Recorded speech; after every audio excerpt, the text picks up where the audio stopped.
Welcome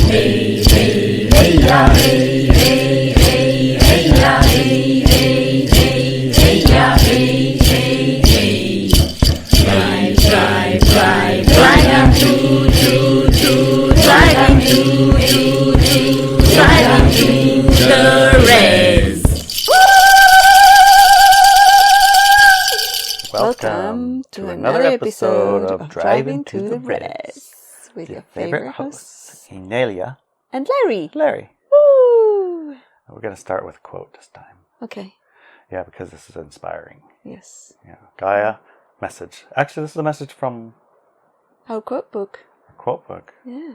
If you go to the website, ineliabenz.com, and you go to the bottom of this page there, it says something along the lines of Inelia Benz quote book. Or you can get the physical book as well. Yeah, you can get the book. Store. Of course, that's where you get it. Yeah. But you can also get a quote from it. Our quote today was... Go ahead, read it, honey. Feeling guilty is a waste of time. Feeling responsible is something entirely different. Something else entirely. You quoted yourself wrong. I did quote myself wrong. Oh my gosh, that's good. But think about that for a minute. Something else entirely. Yeah, there's a lot of quotes in this book that like give you that. Let me think about that for a minute. This is one of those that it moves you out of low frequency, right? Which is guilt, blame, shame, basically a low frequency, into a higher frequency, which is I'm responsible for. Yeah. And responsible from the perspective of I have the ability to respond to this. Right. Here's a co-creative something. It was made with me included with them. Yeah. It isn't outside of me. It's me and them. Yeah. And my input brings it about, and their input brings it about. And I'm able to alter it. Yeah. I can change my mind, for one thing. I can stop, reboot. I can reevaluate. I can do a lot of things. Process the negative energies around it, right? Right. Yeah. Because if it's a thing that you're feeling guilty for. Right. Or any other negative energies for. Yeah, well, this one specifically is feeling guilty is a waste of time. So, what kind of things have you ever felt guilty for? I'll have to really dig into that one.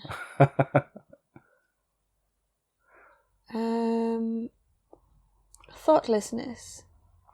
When I've done something out of reaction rather than response.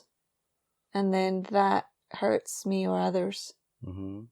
That, makes you feel guilty a little bit later. Yeah.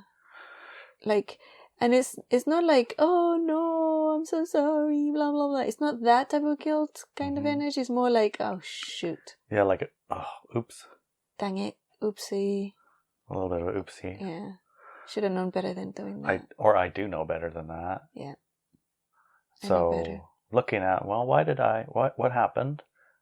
Maybe sometimes you can evaluate, say, oh, I know what. I was like trying to pretend I don't have a headache or my body's in a great deal of pain and I'm going to just plop my way through the day like nothing's wrong, but there is plenty wrong. Right.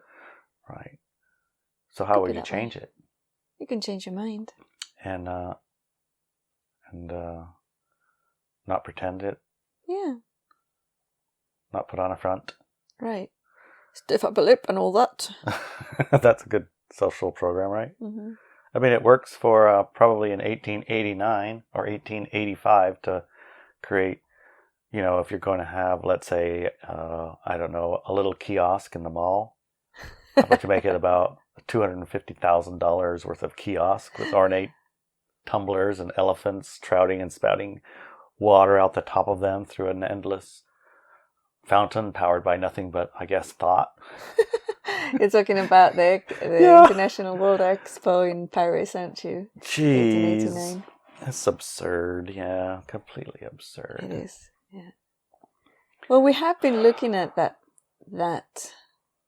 topic quite a lot in the past few weeks. It keeps popping in through lots of different angles. It does. The resets and... Yeah, even in the book I'm reading about the Bible right now, it's called The Naked Bible, I think. Yeah, you read me a little bit on that. I was talking about great resets and how they'd been in Very the nice. past since, thousands of years, a cycle of thousands of years of these kind of things. Yeah. And that control of the past or the memory of the past is what creates the present and the future, kind of a little bit like that. Yeah. Yeah. So one of the things we were watching a little bit ago is all of the buildings all around the planet, which was kind of what I was also alluding to when I said that, go to Russia and you look, guess what? It's all the same. The truck's the same. They have a wheel, they have a tire, they have an engine on diesel. Yes. And they have a steering wheel. The terrain is completely and utterly and totally different than where we are. But there's no reason at all to come up with the same answer to that problem. How are you Right. going to get from here to there through this, 10-foot deep of mud? Mm-hmm. Well, we'll just drive a truck like they have in the USA. What? Where? What was that idea come from? Yeah. Well, similarly, we were looking at all over the world. They have basically these large, like, buildings that are now being used for a thing like a post office I or know. like the A train DMV station. or train stations are a really good one. Yeah. And they're inordinately ornate Yes. and massive Mm-hmm. and constructed of materials well beyond what we use today to construct our normal Anything. stuff. Yeah. Just insanity. And allegedly built within 6 months or 2 years Yeah, of course, built super duper fast for a World Expo. For Expo. Well, in the case of the Expo, yeah, but Mm-hmm. even then around the world they have these Capitol buildings. Yes, they do. We were looking at one Capitol building in Russia, and I thought that was The White House. the White House. Yes. Russia? Wait, what? Are you sure? And it's always a Greco-Roman. Yeah. It's always the same arches and pillars. And the dome. And is the the same. domes. And on the top of the domes, a spire with a ball coated in gold or some very good metals. Mm-hmm. For apparently the same reasons. Like everywhere on the planet, they think that looks the coolest. But it doesn't look the coolest, does it? I mean... It's It's neither a the very coolest. It's definitely not the construction. most easy to build. Right. Well, we've been trying to build a woodshed. Yeah. Yes, it takes a lot of money and a lot of effort and a lot of skills. And a It lot of does. time. And quite a good amount of time for what relatively a simple thing, Yeah, made out of wood that we've already bought. We didn't even have to cut the tree down. I know. We didn't have to cut the tree down. We didn't have to pack the tree out of the woods. Uh-huh. We didn't have to take it to a saw Mhm. thing that's giant enough to handle that giant of a log. Mm-hmm. Or according to, the pictures, go get a couple of really, really strong guys who are Mhm. eating a can of beans split between them for the day. And a giant long hand saw goes Yeah. somehow saw all the way through that thing, all the way down to the end. Right. And then cut it in the... I mean, come on. Mm-hmm. We didn't have to do any of that. We just went to Home Depot and bought a piece of wood that's 2 inches by 4 inches. And it's like, and how are we going to stick this to that? We didn't have to go dig anything out of the dirt. We didn't have to No. melt down the rocks to get some steel and iron or whatever and For the nails. roll it out round and flatten down the end. Now, literally, I mean, just talking about it, you think, yeah, that nobody had to do that. But the boat that I have for fishing, Mm-hmm. when they went fishing, they had to bend the hooks, sharpen the end, and bang the end of it flat to tie it on with a piece of string to the rope. It's not like they just butt hooks. Mm-hmm. So yeah, they did have to do that to some of their nails. And sometimes they didn't even have nails. They had to make their nails out of wood, Mhm. drill holes and stick the wood through and use strange joinery techniques. But anyways, we got it easy. Mm-hmm. And even with it as easy as it could possibly be, it's still quite a lot to it. Yeah. And So we that's know not how long stone. it takes to build something. We know how long it takes. And it just doesn't make sense. It doesn't make sense that in this Some of World the things. Expos, those things were built and in the amount of time they said, and then there they were. I mean, some of the photographs on the 1889 Paris one, they show the people walking around in horse and carts. And then you look at the grandiose buildings all around them that they allegedly built in less than 2 years or 2 years or something. And you go, where did they get the materials? how did they bring all of those buildings all at once? It was several acres. To build it, and then to that level of detail and that craftsmanship. Right. And some of it doesn't look new. A lot of it doesn't look new. And then they pulled it, most of it they demolished, right? Yeah, just attach some cables and pull it over and pulverize it, I guess, and then cart it off, even though it's just the carting off the pile of junk. That would have been an immense task in itself, right? And the technology you can see them pulling the stuff down with was like very primitive. A few horses and a wire. Yeah, so... Yeah. Something isn't exactly right. Right. There's somebody's doing something around here. Yeah, and where's the budget for it?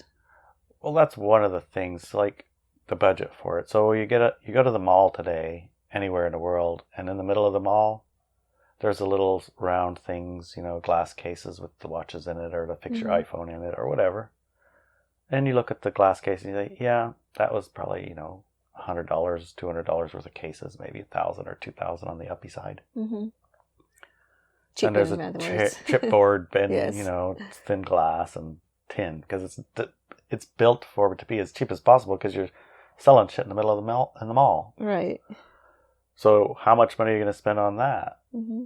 You don't have like a Grand Central Station. You're going to be there for 100 years and you're going to pay it off over 50, so you have a really beautiful thing. It's going to attract everybody. But in these cases, those little kiosks in the center of a mall were in 1889 finer by far than anything I've ever seen. Yeah, they were outstanding. Even if you were having it for 100 years, it was more over the top than you would imagine. Yeah. Yeah, just the little arch. Here's my little stand. Yeah. Just the little arch. It's probably a year's worth of craftsmanship in carving, steel and stone, and even a chair. Yeah, those chairs are magnificent. Yeah. Give me a break. So that was a good thing, is the question about the budget. At that time, did things not cost anything? And if it took a Transport didn't cost anything. 2 years to make anything. it, you don't have to pay that guy, or because that was craftsmanship there. It wasn't just. It was craftsmanship to the degree that it probably doesn't even exist. Maybe the chainsaw carver on the side of the road, he's pretty talented, but even he, with all of his skill, couldn't build that. Right. So there's that disconnect between what you see, the story you're told, and what it must have taken to make it happen, right? Yeah. So one of the things that we're experiencing now, kind of related to that, is our ability to do things, like our energy that we have. Yeah. We watched some, our friends that were helping me dig the trench from our house down to the road. We hired them, and he looked at it. Remember, he looked at it and he walked it with me, and he dug into the ground level. He says, "Oh, no problem, we can do this." Mm-hmm. And I looked at him like, Really? How long, a year? And he said, "No, we can do it. If you need it, like in a day or two, I can go get some friends." And we're talking a quarter mile of digging down a forest hill with roots and trees and stones and all that kind of stuff, right? So I was a bit in disbelief, but I'm like, okay, let's see what happens, I mean, better than the alternative, which is we're going to have no electricity. We're going to have to get some hamsters on a wheel to start making the electricity for our house, or generators or something, because the inspector wasn't going to allow us to have a wire. Right. No extension cords allowed in the woods. Mm-hmm. And then he did it, and within a week they were done. And just walking down it and walking up it is about all you got. You know what I mean? You. Yeah, me. Yeah. And them, at the end of the fourth day, I was feeding them. They were tired. They were tired. It's like, whew, this is a lot of work. I haven't done this for a while. Yeah. But they weren't crawling. No, they were not crawling. So similarly, this level of attention to detail and craftsmanship and ability, and I mean, even the desire I would like a chair to sit on. Mm-hmm. We have 4 over here, came with our house. Yeah. And they're nice. Yeah. I like them. Mm-hmm. They are 1/10 of 1% of what those chairs were. Yes, that's true. Perhaps 1/10 of 1% Maybe. of the chairs that we were seeing. Yeah. And those are the ones you would sit on it when you're riding on the train. Right. Have anybody on the train lately? Does anybody want to take the train chair home? And where do those trains go? I mean, what happened to them, you know? It's like... Yeah. What about that moving sidewalk? Yeah, in Paris, a moving sidewalk. Cool. And where did the power for that come from? And where did the power come from for lighting the entire expo? And also, where did the power come from for all the fountains? Yeah, we were looking at the fountains too. And the fountains are squirting a significant amount of water. And a lot of them, like so many fountains. Everywhere you go. Everywhere. And the people's dress, the clothes they're wearing. Everyone had a hat. Mm-hmm. And a lot of the hats that the women had were very elaborate. Oh my gosh. Yeah. I know we've heard they had a fixation with hats, but these are well beyond. And I remember, like, I have this memory, I don't know where it comes from, but I remember those buildings. Mm-hmm. And I used to travel a lot, probably when I was a kid, you know, I used to, in England when I was 12, and school children had free travel in the trains and buses and things in England. Mm-hmm. And I would often take a train down to London. It was quite a few hours. And I would walk around and I would go to the museums and palaces and things like that. And it still had, if you touched the displays or the walls, the stairs, it still had a type of charm around it, like an energy field of charm. Like you touch it and you could feel that energy. And in 2016, when you and I went there, I was touching it and feeling for it and it was gone. Right, I remember you said that. Yeah, it was gone. It was no longer there.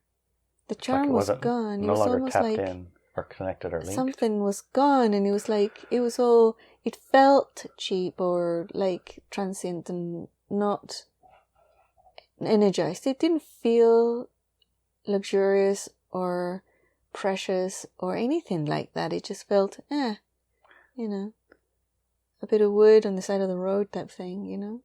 Mm-hmm. Same with the palace. Remember, we went to the palace in Spain. Was that in Spain? Yeah. And we walked through. It was like, ugh. It was dingy even. Yeah, it was dingy. Yeah. Dingy isn't the word you use when you, describe your palace. Exactly, yeah. But that was dingy. Yeah. Very strange. Right. It kind of brings me to the thought that the conception, the idea,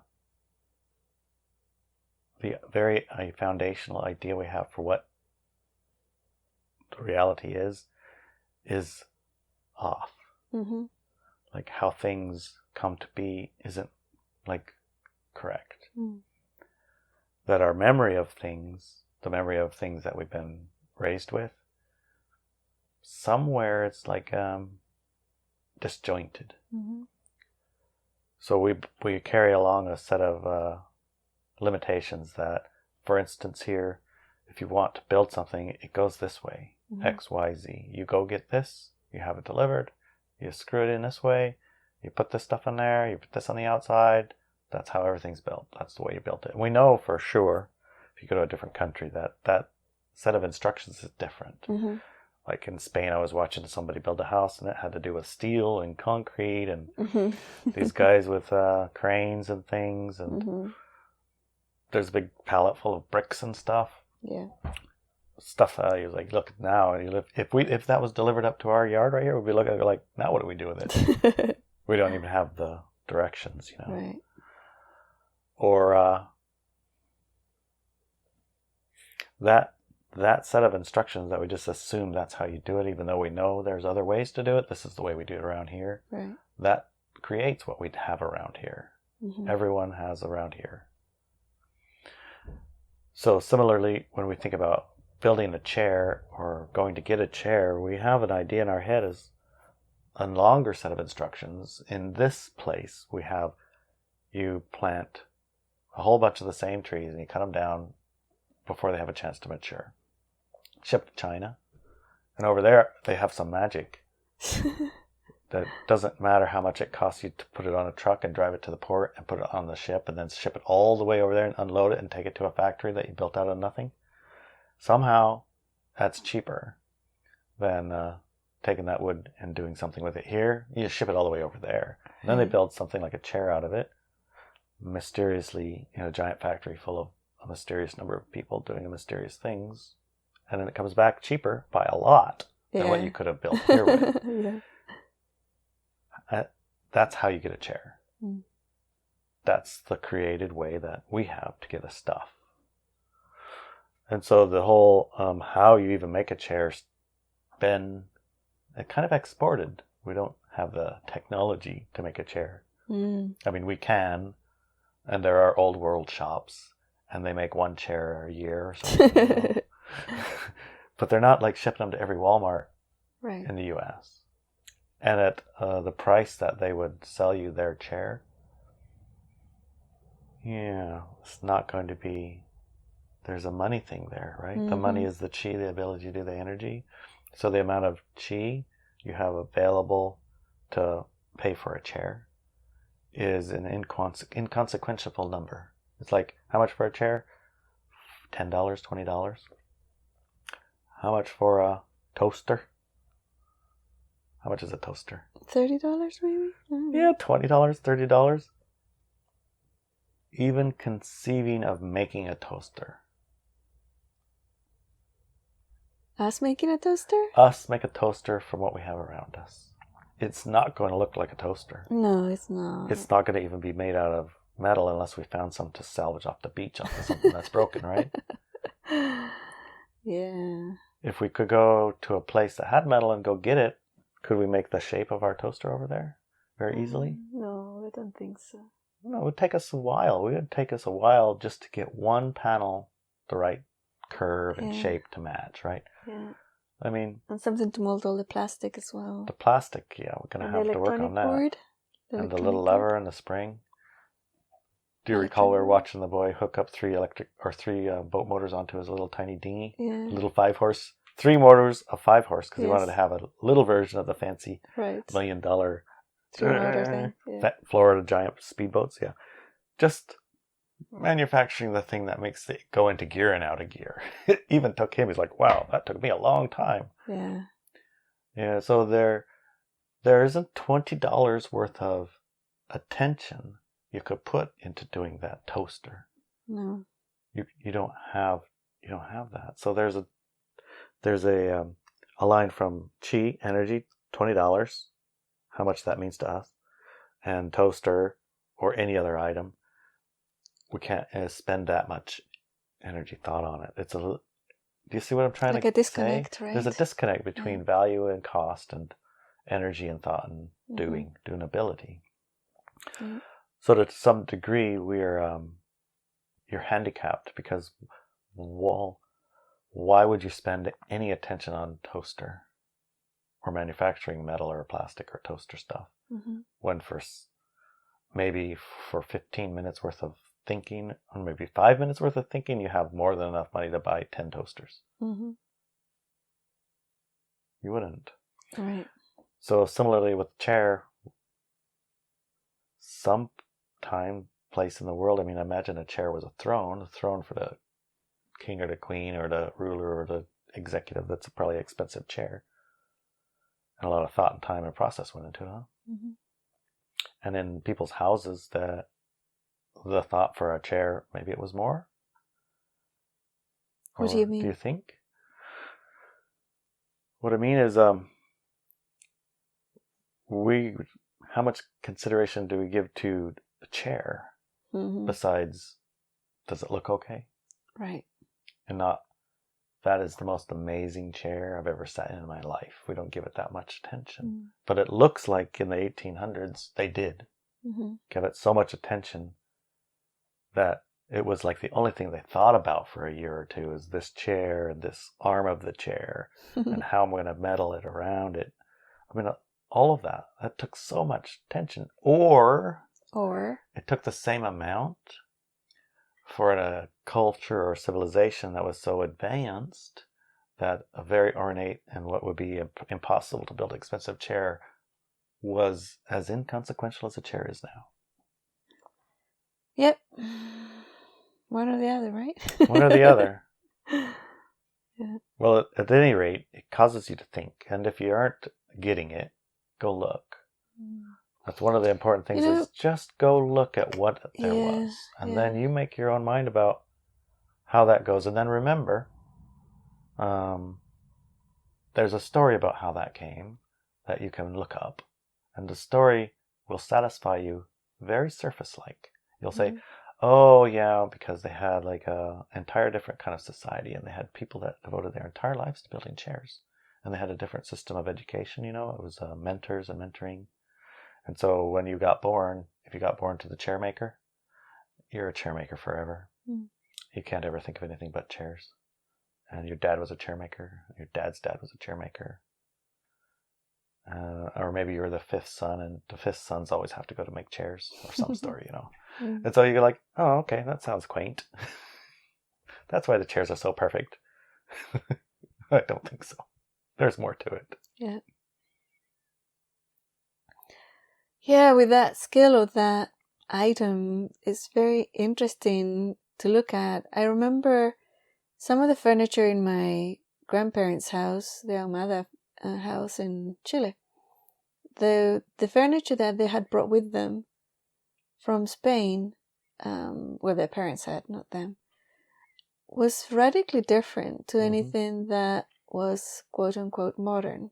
And part of it is the ornateness of it, but also the solidity of it. It was so solid, like nothing could break it.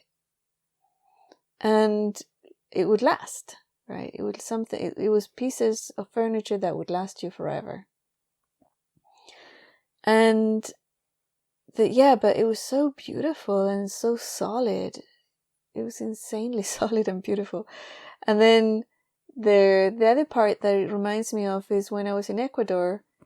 I visited Ecuador a few times, and we went to a village.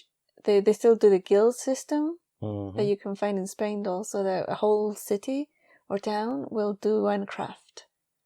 So there's a town with the guild of the potters, for example, and everything pottery and houseware and everything, like kitchenware, you buy there. And the one that I went to was the woodworkers one.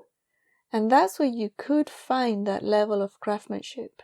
And the stuff was not expensive. And it was beautiful and solid and long-lasting. And I was talking to one of the craftsmen. He was saying, I go into the woods and I look, we only work with fallen wood, like the wood that naturally falls in the forest. And we take part of it. We let it sit there for 2-3 years, and then we go and harvest it. And then we build all these things out of it, right? And he had been taken, people from the Vatican had come to the village and talk to him, to come and restore some of the items at the Vatican. Some of the statues and some other things. And even other things, And they took him, with his, being paid and everything. He was gone for years, from his family and everything. So they took him, and when I met him with his friend of mine at the time, it became clear he was the reincarnation of a major craftsman that we all know, painted the Vatican ceilings and things, right, and did crafts and sculptures and things. And it was clear, and then when we heard that story, it was like, oh yeah, that was a validation of it. Right. Well, that makes sense. Right, yeah, that it made sense. Well, that they are aware of it also. Isn't that amazing? Right. They were aware of it, yeah. So they had the ability to know of it and to track it. Yeah. And to find. Yeah. Because it's like when he said, I don't know why. I mean, there's millions of craftsmen around the world. Why pick me? And I can't talk about what work I worked on because it was, it's top secret, but, it was major. And then they wanted him to stay, and eventually he said, "No, I'm going back home," and he left. But you touch his sculptures, I mean, especially the ones he makes of the Virgin Mary. And also he had some other sculptures of nature, spirits and things. Mm-hmm. And they're alive. Like, they're already sentient. They're amazing. And his furniture and other things. I mean, he has a workshop, and there's 3 or 4 men working there, but you can always tell which ones he did, the ones that he made. Right. And, part of what you're describing is a reincarnated master who's still doing much the same that he was, only in a different environment. Mm-hmm. Probably a different environment. Oh, definitely different. But also the only environment, probably very few in the world that would still bring him allows to it. be. Yeah, that That allows he it. could exist in. Yes. Right? Because, like, if he were And continue his here, craft. he wouldn't have access to the material. Not the or material, the the trade, or the training, to teach nothing. his body, Right. nothing. And if he was here, he wouldn't have probably access to there wouldn't be a market for the stuff to do while he was training his body. Mm-hmm. It's like halfway good masterpieces, maybe. Mm-hmm. Unless he started with masterpieces from the beginning, but probably he had a little evolution to it, right? Yeah, probably, yeah. So there were a lot of orchestrations to bring him to the point where he could master his craft again and do it unfettered. Yeah. It makes it does bring about some of the same thoughts that I have about our friends that dug the trench. I know it's digging a ditch. I mean, have you ever heard of World War I trench warfare? Yes. And everyone had to dig that trenches, and that's like, have you seen those trenches? Yes. On photographs, not in real life. I haven't seen the real life. You never walked the land where they were, or they don't have anymore? I don't know. I've never, they might have areas where they kept them, but I haven't been there. But I have seen in photographs and things like that. Yeah, that seems like clearly a superhuman level of work too. Mm-hmm. But this trench, I mean, even the well digger, he's in his 50s, 60s, about that. He's been around, and he's got a great deal of energy. He's really good, strong, well digging, well putting together, expert kind of a guy. Mm-hmm. And he's the best digger, trencher on his in his workforce, and all of he has kids that are working for him, his own kids, and he has other guys, employees and all that. And if it comes to digging a 10-foot long trench to go from like a house to a pipe or something, he's like, I'm the fastest and the best at it, and I'm 60 years old, These kids like moaning and groaning about it. I was like, what are you moaning for? Come on, let's go. He said, I gotta go take a picture and a video of your trench up the hill just to show them. This is what you can do. Because even for him, he hasn't got and tapped into that level of just digging a trench ability, Right. Need a machine, hydraulics, etc. When we go, again, it's another example, and I'm sure if you look in your own life, you'll probably find similar examples. But when we go fishing now, well, I don't go fishing now, but when I used to go fishing, we would be dragging a net on the bottom. The worst fishing, I'm sure, according to all of the environmental stuff, but we can only drag our little net around in the sand. And so what we actually were doing was kind of like feeding the fish. And so if we continued to go in the same place over a period of decades, it would be more and more and more and more and more fish, not less and less and less and less. Right. So it wasn't actually deteriorative. It was contributive to the process. Right. Old technology, I've seen pictures of it in the English Channel from when they started to have boats with sails. They had the same nets, same doors, same everything. Nothing different. Literally the same stuff from 1500 or whatever. Well, in order for us to put our net out and our doors out, we have these hydraulic systems and pumps and spinning big reels and all that other stuff. And when I look at the pictures from when they were starting it here, they didn't have anything. No hydraulics. Just people. No electric systems. They just had chains steering the boat. Your steering wheel it's connected and it's that big because it's hooked up to a chain that's moving the rudder. You need a bigger leverage, you know. Now we just have a little button to push left and right. But to put the net out, you picked it up and pushed it over the side of the boat, piece by piece. By hand. By hand. Right. We can't even lift it on the ground onto a trailer piece by piece without a forklift, you know? Yeah. And they're just throwing it over the side of the boat. And then when they come in to pick it up on the boat, they grab it with their hands and they pull it up. Oh, geez. Piece by piece, and the fish, and they get to the very end, and then they have a rope hooked up to the end, you know, and hooked up to a spinning shaft that attaches to the front of the engine. It's always spinning, so don't get close to it because you'll get ate up by it. And I can use that to lift up the heavy part. But the point being, impossible now, it was possible then. Mm-hmm.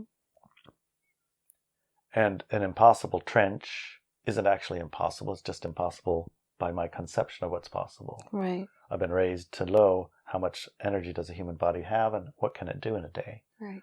Well, it can't do very darn much in our worldview, but in other worldviews it definitely can. And at other times it could do 10 times what we're doing. So maybe it's possible that a couple hundred years ago they could lift 1,000-ton bricks up and carve stones with, you know, chisels and get a whole arch done in half of a day. Yeah, I don't know. It's something to look at. It's something to look at that the amount of energy available to a body has changed. Yes, that's definitely true. Yeah. And we have our viewpoints about how that came about. Yeah. But I also remember, I don't know if you remember when you were a little kid, and we were little kids around the same time on the planet. Yeah. When I was a little kid, let's say 4 years old, so you would have been 2. I remember that, especially when I remember being with my grandma, so my grandma's house, my grandparents' house, and we used to have breakfast, a very big breakfast. Mm-hmm. We used to have a mid-morning snack, very big snack. We used to have a big lunch, and we used to have 11 says, you know, like mid-afternoon snack, very large. And then we used to have tea, and then we used to have dinner, which was very big. So, and in between those times, you would get hungry because you were so busy. And the day lasted a long, long time. Really long time. And I remember thinking, my goodness, these days last so long. And I was talking to my grandma about it, and she said, oh, it'll get fixed. When you get older, your days will get shorter, she said. She was Everybody right. says that. Everybody says that when they grow old, the days get shorter. Right? Mm-hmm. And she said, and I experience it too nowadays. My days when I was a little kid lasted way longer than this even. She said that. No way. Yeah. And I was thinking about that. And she said it was because of old age and your perception. Mm. But what if time was actually accelerating? Right? It wasn't because people got old that their days got shorter, but that everybody on the planet's days got shorter. So you have less time to do anything. I mean, look at us today. We got up really early today. Felt like it, and we have a few activities to do yet. What did we do? We watched we did some research. We had breakfast. I just made oatmeal with apples and blueberries. Yeah, for breakfast. I checked the thing. It takes 8 minutes. Mm-hmm. Took me an hour, but it takes 8 minutes. Yeah. I started a fire. Yeah. And it's nearly pet my midday. dog. And it's noon. Yeah, that's half the day. It is. How is that possible? Right? Another experience that reminds me of. Mm-hmm. I think it was in the 1920s, 2000s and something. 2000 and something, yeah. It was in the 2000s. And my sister-in-law and I, all of the families actually, we were staying in our beach apartment in Spain. And one morning, my sister-in-law and I, we stayed up talking all night. We were chatting and laughing, and everybody went to bed, and we carried on talking and laughing. We were having the best time. And then around 5 o'clock in the morning, we decided to go for a walk. Jeez. Right? to watch the sunrise. So we walked out and we went to the estuary, and she said, you know, I've heard that there's people who live out here, and we could see like a field and like just hills and fields, right? Said, and you can see over there, she said, like, do you see that little mound? She said, yeah, that's a house and people live in it. I said, no way. I said, right? Yeah, impossible. Are you freaking kidding me? No, it's true. She said, but you rarely see them. I said, really? Yeah. But let's test that theory, right? So a couple of things happened. We were waiting for the sunrise, and then suddenly the sun appeared on the horizon, and the river, the estuary, became alive with fish. Right. Going, I don't know, remember, back or forth, and we both went, oh, because it happened so suddenly. And then suddenly also a burst of bird songs, all around us. And we're like, whoa! And everything seemed to sparkle, and then suddenly, out of these little mounds in the field, all these men, I didn't see any women, but men came out of it. Right? They were coming out of them. And we were like, whoa, what it's like, what's happening? And one of them was really close and looked at us like frowning at us, what the hell are you doing here kind of energy, right? And she said a hello that was really ancient, like in Spanish, but like really, really deep and projected voice. And it wasn't the word hello, right? And she said it. And I looked at her and said, whoa, what was that? She said, that's an ancient greeting. I thought I should do it. And he responded the same way. Wow. Yeah. And he said, we better go because this is their space. Yeah. We're not meant to be here. So I said, okay. We turned around and walked back to the village. And he was like, what the, you just couldn't. It was such a different world. Totally different so world. Different. It was like completely, like we stepped into somewhere else. And then we stepped back and went back to the village, right? And on halfway, when we were entering the village, my brother was in his car coming towards us. Where the hell were you both? I was very sick. I woke up in the middle of the night and you were gone and blah, blah, blah. And he got really mad, right? So the whole energy dissipated, but it was magical while it lasted, and it was so different. And the way that nature responded to the sun appearing, that little bright, white, brilliant bit of sun that appeared in the horizon, and then obviously it lifted up really, really fast. But it's like, it was so different than those people, Who were they? And what did they do the rest of the time? And yeah. It was just amazing. Well, I think I got a hit anyway about time, and time being sped up, because time was a thing that we had looked at as artificial construct in a way. And how are you going to know if it's faster or slower besides, the clock's going faster or slower? You experience it going faster. I definitely know going slow and backwards. How slow it was before. I mean, it would be like, Christmas is probably 10 years from now. Yeah. And your birthday, you have your birthday once about a decade. Yeah. That's how long it takes, 10 years between your birthday. And the time between breakfast and lunch, it's a week. Oh my God, it lasts forever, yeah. It's a week. Yeah. Are we ever going to eat again? Right. So yeah, slow to fast. And I've heard that told me plenty of times that as you get older, time goes faster. Yeah. How can you test it? If it's because of your age or if it's because of... I know it's not your age because I've asked kids, like young kids, and they're in that same fastness. Yeah. But we just got out. Why do we have to go to bed, Yeah. And I never said that as a kid. No. I never said we just got out. Why do we have to go to bed? Yep. So there might be something with time, and there's probably manipulation with it. Because I remember, at a very basic level, I remember playing a video game. It was a computer game in the 80s and 90s. As a stock market game. And goal of the game was to get to $1 million by practicing investing. And so there was a key on it you could push to make time go faster. So I went, you go faster for a while, and you watch the little lines go down to the bottom. And when they go down a ways, then you stop time. You buy a whole bunch of stuff, and you push fast again and wait a while. And then when the things go way up, then you sell your stuff. It's like, ding, ding, ding, ding, ding. It's very, very easy to win that game. You just speed up time.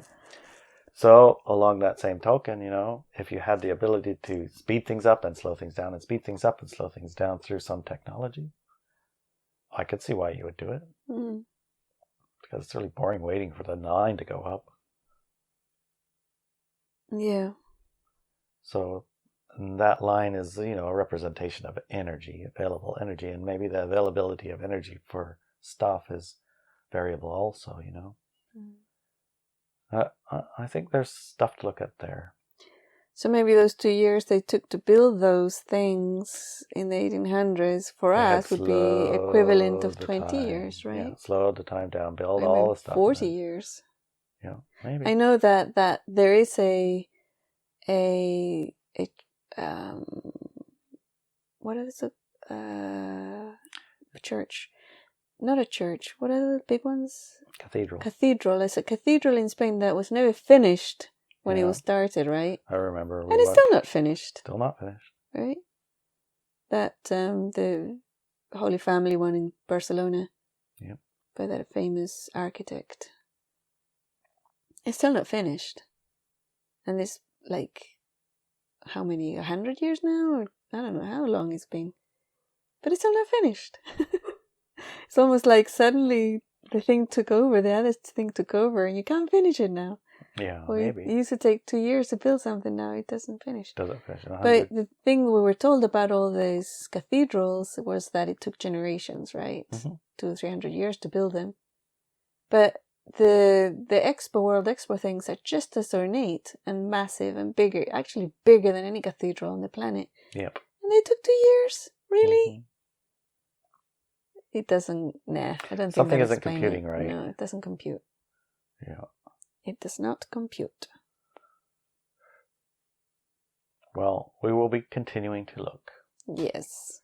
Because it seems like one of those linchpins. I think so. It's like water, and you're a fish, and of course the water is always the water, but you can't see the water because everything is the water, you know? Yeah. Until you start scratching at these things. They're not even things. Right.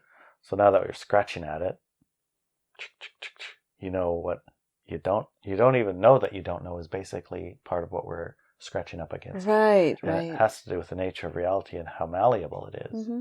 And I know you teach plenty of understanding that reality is completely and utterly malleable, and it's an experience, not it's less of a physical thing and more of a perception type of a thing. It's a perception for sure. Yeah. And there are ways to drive it, control it, manipulate it, steer it, power it harder, slower, faster. All these things are variables that you can have some control of, but only if you even understand you can. And much like learning to wiggle your ears. Wiggle your ears. Yeah, some people they can wiggle their ears, and other people, they look at their ears from their eyes and they try to turn their ears around backwards to get their ears to go, and it just doesn't go. There's no line from your brain to your ear to make it wiggle, right? Yeah. But there is. I think it's possible everyone can. But again, how do you train it? All these things are worth investigating. It's like this conversation's in my mind about expanding your understanding of what's possible, and look at it. Once enough of us look at it, there might be a reason that all of the buildings have domes and spires and flags and balls on top of them, and maybe those are the devices that manipulate time a little bit. Could be. Yeah. Or pyramids. Remember, that's another thing. I was looking at the pyramids, how they were built and all that. I mean, I think many times we've heard it solved the problem of how they built those pyramids. They're not that hard. Yeah, there were billions of slaves and whatnot. So it wasn't too long ago that a delegation of Japanese went to go try it out to see if they could build one. They were going for, I think, 30 meters or 20 meters. Uh-huh. And the real ones are what meters? 100 or more, I guess. I don't know. They're really tall. They're very tall, yeah. They went to try to build one much smaller, but same size blocks. Right. Using the techniques that they believed they did with a sand ramp and people pulling on it and all this stuff, you know. And there wasn't any step that they had conceived of that actually worked. None of them. The blocks, the size, forget it. They couldn't get them out of there. They couldn't even get them out of the quarry. Oh my goodness. They had to make them a lot smaller just to get them to move out of the quarry. And then getting them on the boat, the reed boats that they had conceived of, impossible. They wouldn't float. They ended up having to use a regular barge, big barge. And in order to get them up the thing, just pulling them and dragging them, forget it. Ended up needing cranes. And they didn't have cranes big enough in the entire world to lift a thingy at the time. So they had to like make the blocks smaller again. And then they had to decide, well, you know, we can't do this 20 meters thing. How about just 10? Every single step of everything had to be altered in order to fit what they could actually manage. And that was a whole, you know, it was a very big project. Yeah. And they couldn't finish it. Which goes to show that if they can't do it today, that technology wasn't what was used to build the pyramids. Yeah. It wasn't slaves and carts and barges made of clay or hay or whatever, right? Yeah, it didn't work that way. Something else going on. Yeah. That reminds me of the moon thing. I was just reading a meme yesterday. It's kind of almost in the same way related to some of the things we're talking about. It might be a little different, but it was an astronaut quote. And, you know, if we go back to the moon, I'd go back in a nanosecond, but we don't have the technology anymore. We don't have the technology anymore. No. Yeah, we don't have the technology. Can't do it. And also, like, all of the moon stuff. Yeah. All of the pictures, all of the stuff that NASA held is all lost. All lost, yeah. I don't know what building it's in. All the blueprints and the boats. They lost it all. The ships or whatever. Yeah. I mean, I can't verify that. I didn't go calling up NASA and say, hey, where's your moon stuff? And they said, oh, we lost it. I did read it. Could be true, could be not true. But I do remember hearing we'd like to do a moon project, but we don't have the ability right now. Sort of like, I'd like to build a pyramid, but we really can't. It's a similar feel, right? It is very similar, yeah. Right. Yeah. Because if there isn't a crane big enough to pull one of those originally sized stones to build a pyramid now, how come we don't have that technology now? If it was there thousands of years ago. Well,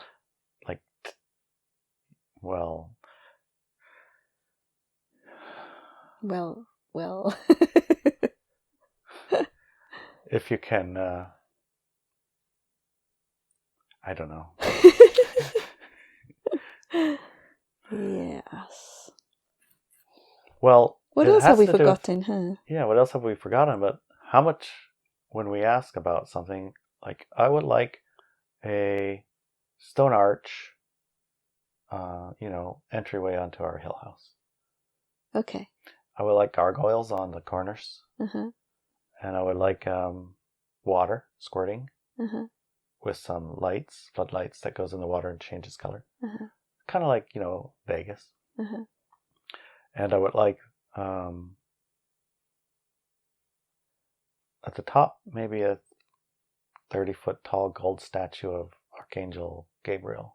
Okay. And I would like it to speak. Maybe gold-plated. The Interview with an Angel. Okay. The book come out of a speaker, somebody narrated. And also, if it's not too much trouble, a clock on one corner that has marching things. Okay. That march around and it's noon, then goes back in, kind of. Okay. And yeah, gold-plated things, but also silver-plated things. Okay. And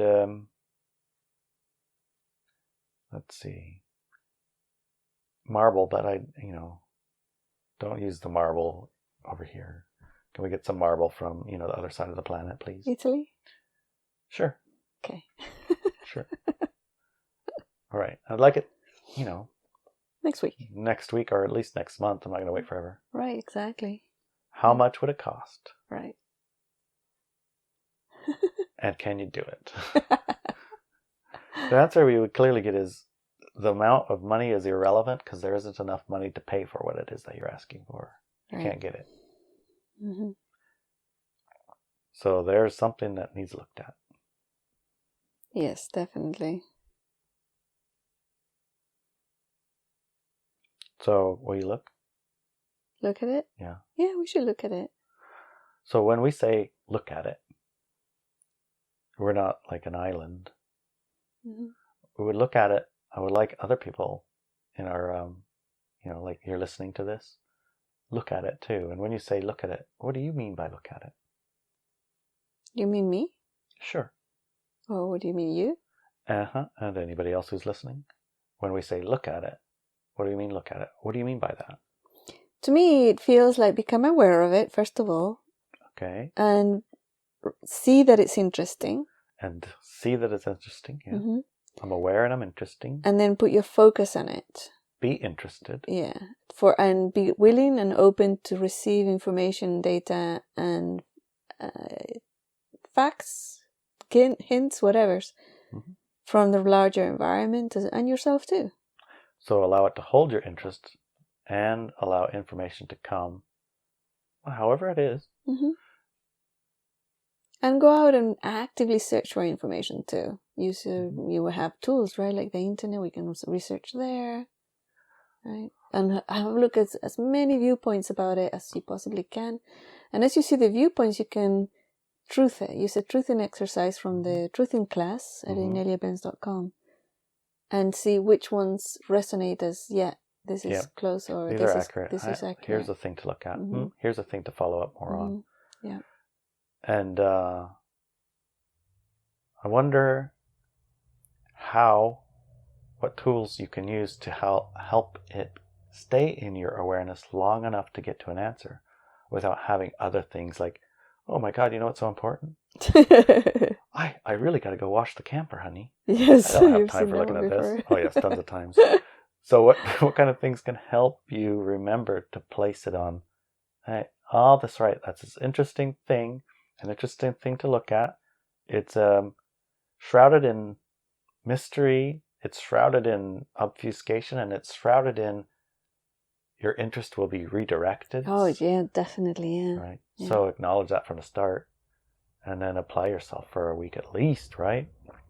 At least, yeah, definitely. At least a week, and report what you're finding and some of the links that you're getting. Right. Into a place where the rest of us can, maybe access it. You could make a thread on. This is perfect for a thread on Walk With Me Now, actually. Yeah, it would be perfect for Walk With Me Now. But if you're not in Walk With Me Now, you can go to Telegram, the Inelia Benz channel on Telegram. Put it there. Or you could do Subscribestar. Yep, Subscribestar. Subscribestar has a Telegram chat also that you can engage with each other on, and it has its own comment thread. Right. Subscribestar has a second hour where I can't wait to see what kind of research Ilya and Adelina do. Yeah, some of the questions that they bring up, because they do exist from a different world than us in a way. They do, right? Yeah. Other side of the planet, a completely different political system, education system. I mean, things around the world are different, but they're getting mushy all together. Yeah. But same cars, same schools, same degrees, same computer languages. I remember we were talking in our second hour about the same telephone game in a circle. Yes. How is that possible? That every school on the planet. The game that we played in 3rd, 4th grade is the same that they played on the other side of the planet. And I did too. Behind the Iron Curtain, so to speak. Yeah. And you played also across the freaking planet in another whole different system. Right. We all played the same game. That was, if you don't know, it was the Whispers game, the circle where you have 10 or everyone in class would say the same thing or say whatever they thought was the same thing to the person's ear. Yeah. And then at the end we would hear what it was that, what ended what up the message was. at the end. At the start was one thing, and at the end what it ended up being, Right. and how unrelated it was. Yeah. And then they told you, see, See? word of mouth Word is of not mouth. good. Cannot trust it. No, You can't only trust can it. trust what's written. Exactly. So that invalidates every single native culture on the planet. All instantly. stories of oral, Mm-hmm. which, incidentally, our entire culture here, Northwest Coast, It's oral. was oral, and it had a way to remember it Yes. so that it couldn't be altered. Yeah, first of all, that exercise we did as kids was completely wrong, because in a oral culture, you listen to the story a million times You from know your it. elders. So you know it word by word. Yeah. And also only certain people are attracted to learning that. Learning And the they're skill learning to it, tell the stories. yeah, and they learn it word by word. They're called storytellers. Right. And they don't change it. No. Right. So it's not like a little whisper that you whisper into somebody's ears. You can hardly hear it, and you don't have that skill. And the majority of those kids don't have the skill. Right. Yep. And I can remember it's like you say it once, you can't say it twice, and you can't ask clarification or anything. You just hear what you hear, Yep. and then you pass it along, which is Yep. completely opposite to how oral history works. Mm-hmm. But it's still invalidated in all our minds, all around this world in schools. If you're interested in hearing more about that, I suggest you go to that subscribe star. Yes. Listen to hour 2. Listen to hour 2. Walk With Me Now. Walk With Me Now has the hour 2 as well. Yeah, if you go to Walk With Me Now, you can get it. You can go to subscribe star and get it. Either way, look at it with us. Look at it with us. We're a certain group of people. Yeah. We have an expanded set of awarenesses. We do. We're not islands. No, we're not Our islands. expanded awareness includes your expanded awareness. Exactly.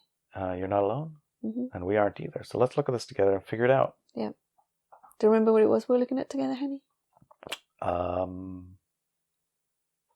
No. Time? Yeah, maybe we should write that down. What, honey? I guess you're going to have to listen to this podcast again. Okay, sounds good to me. Good. Okay, love you, honey. Love you, darling.